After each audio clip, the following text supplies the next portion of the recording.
What is going on, guys? It's Jermaine from In the Game with Akeem and Jermaine, and I got some sports news for you. If you haven't already, I urge you to check out Jake Gyllenhaal's new movie, Southpaw. Now, this story tells the tale of Billy Hope, a boxer who at the beginning was a champion. He's at the top of his game, he's making all the money, he was living the dream, and to top it all off, he had a beautiful family to share it with. Through sequences of the plot, that stability is taken away from him and he finds himself at the bottom.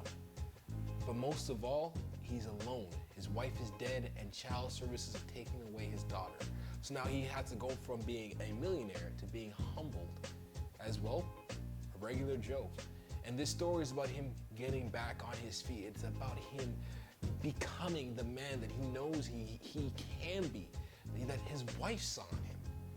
Now, this movie has a lot of mixed reviews so far, and I can see why. It goes through a lot of the cliches that you come to expect from these sport movies. It leaves you with a feel-good moment at the end. But to be honest, sometimes you need to look past the cliches and just appreciate the performance for what it is. Everybody, and I mean from Rachel McAdams to Jake Gyllenhaal to Forrest Whitaker to even 50 Cent, who's in this movie, all put in some of the best roles that some of the best acting I've actually seen from any of them. And you can see the sense of pain and the sense of dread, but the thing I appreciated the most was that the film, despite the fact that it had a sense of hope in it, ironically enough, you were left hopeless because of how lost and how far away Billy seemed from his goal. But you knew he would get there, but the journey is what really mattered. Here's an interesting behind the scenes tidbit. Originally, this movie was produced and written with Eminem in mind for the main role. That's right, Slim Shady. Kurt Sutter, the man who wrote this movie, actually treated it as a spiritual successor to Eminem's 8 Mile, where we saw the origin of the hero. We saw him go through the motions, go through the pain, go through the struggle to get to where he is. And now, here he is at the top, and he's as dysfunctional as ever, which is to be expected when you're a product of a certain environment. But he's found stability in his family. And that mirrors a lot of Eminem's life. He's always been this chaotic, scatterbrain, and a lot of times drug-infused or drug enthusiast. But his family, his daughter, Haley, was a sense of stability for him, and he's able to clean himself up to the Eminem that we know today. A well-respected businessman and a well-respected hip-hop legend. So he was in mind for Southpaw, and Eminem is very choosy with his role, so he passed it on, but Jake Gyllenhaal does a fantastic job. At one point, you even forget that this is Jake Gyllenhaal. If you listen to some of this man's interviews prior to this, or even after you see the movie, you'll be shocked as to how much he throws himself inside of the character.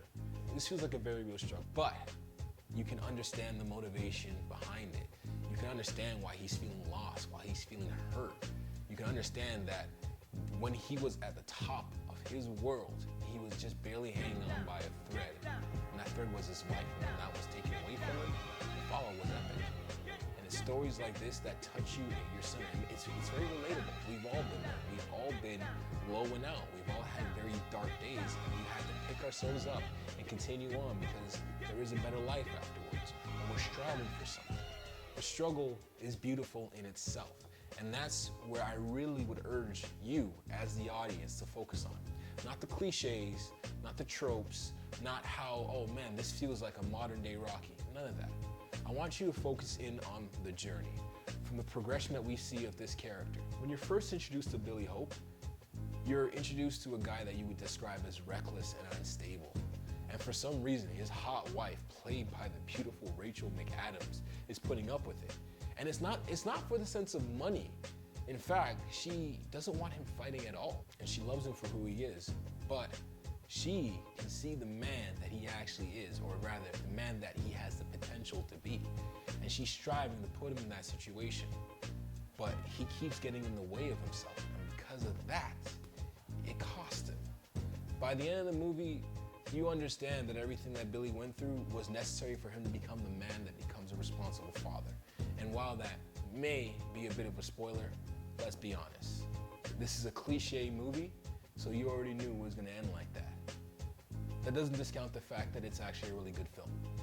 So I urge you, do not under any circumstance see the Fantastic Four.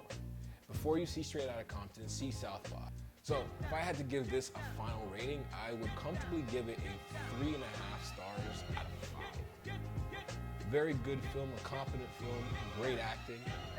The script and the cliches kind of bring it down, but in the end, you're getting an enjoyable, powerful, and well-acted film. And you're getting good acting from guys like Whitaker, Rachel McAdams, 50 Cent. This has been 50 Cent's best role since Kanan on Power, but he's a cold-hearted gangster on Power.